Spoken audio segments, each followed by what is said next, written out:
All right, we are on page 18 in the book. Page 18 in the book. Why did I say that twice? I don't know. See what I did there? All right. It's another way to graph equations when it's in standard form. And the previous video, you learned how to take an equation that was in standard form, meaning the x and the y's on the same side, and get y by itself. Then you looked at the y-intercept and the slope, and you graphed it. Well, this page, it really is just another way to graph it when it's in standard form. And let me show you how to do that. Again, we're on page 18, so turn to page 18. And let's see, what does that look like? So the other method to graph an equation when it's in standard form is to find the x and y intercepts. When it's in slope-intercept form, you're only worried about the y-intercept and the slope.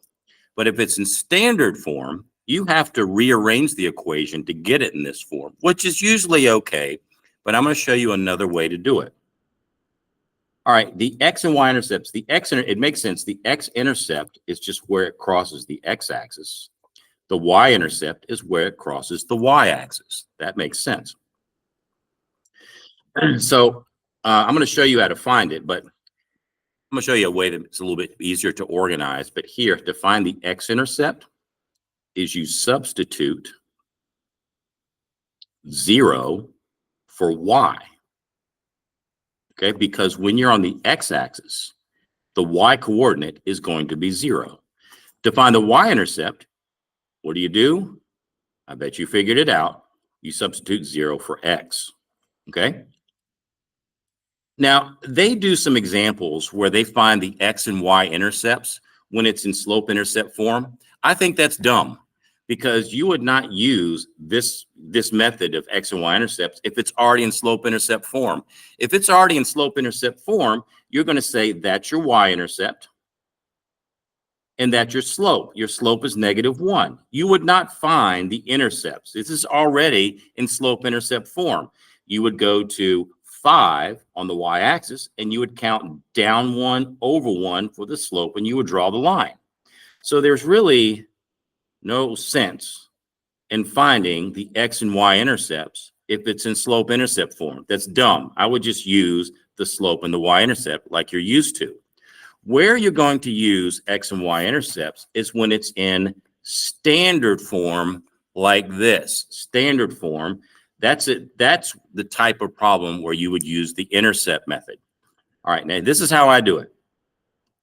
To do the intercept method, make a table like this, an x and a y with 2 rows. One row, you're going to plug in 0 for x. In the other row, you plug in 0 for y. And then we're going to fill in the missing values. So let's do the first row. You take the equation, 3x minus 2y equals 12, and you're going to put 0 in for x. All right, so you're going to put 0 for x, so you're going to go 3 times 0 minus 2y equals 12.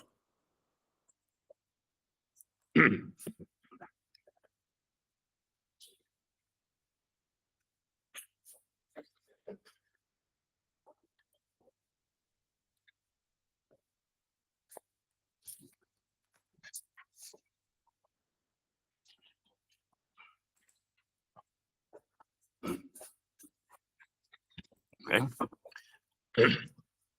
So now we're going to solve for y. What is 3 times 0? Well, that's just 0. So you get -2y equals 12. Divide by -2. You get y equals -6.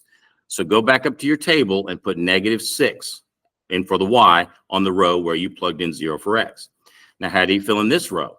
Well, you'll take the same equation, but this time you'll put 0 in for y. I'll do that over here.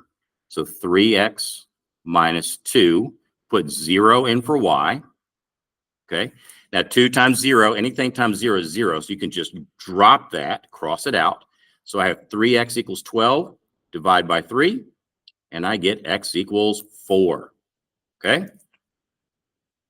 This one is my y-intercept. This one is my x-intercept.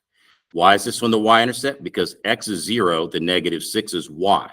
So my y-intercept is 0, negative 6, and my x-intercept is 4, 0. Now let's do a couple of examples where we're going to graph using that, all right? So let's go down to, we'll do, I think 2 is enough.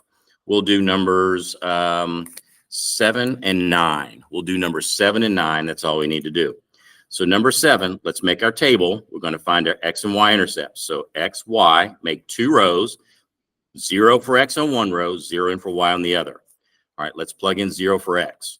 So let's take this equation, plug in 0 where you see the x. So 0 plus y equals 3. You can just drop the 0. That couldn't be any easier. Y is 3. Now, same thing, but on this row, you're going to plug in 0 for y. So x plus, here's my y, plug in 0, drop the 0, and x is 3. Couldn't be any easier. Now plot those 2 points. That point is 0, 3. That's here. 1, 2, 3. That's on the y-axis. 3, 0 is right here. That's on the x-axis. And just draw your line.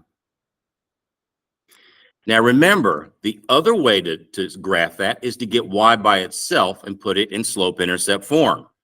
If you did that, it would look like y equals negative x plus 3. Slope-intercept form, you don't need to find the intercepts. That would have been a pretty easy equation to get in slope-intercept form. All right, let's skip down to number 9. We're going to do the intercept method. The intercept method is just, remember, it's make a table with 2 rows, plug in 0 for x, then plug in 0 for y. All right, let's fill in the first row. The first row, you're going to plug in 0 where you see the x. So that's going to be 9 times 0 minus 15y equals 45. Anything times 0 is 0, so just drop it. Negative 15y equals 45. Divide by negative 15. 45 divided by negative 15 is negative 3. Now plug in 0 for y.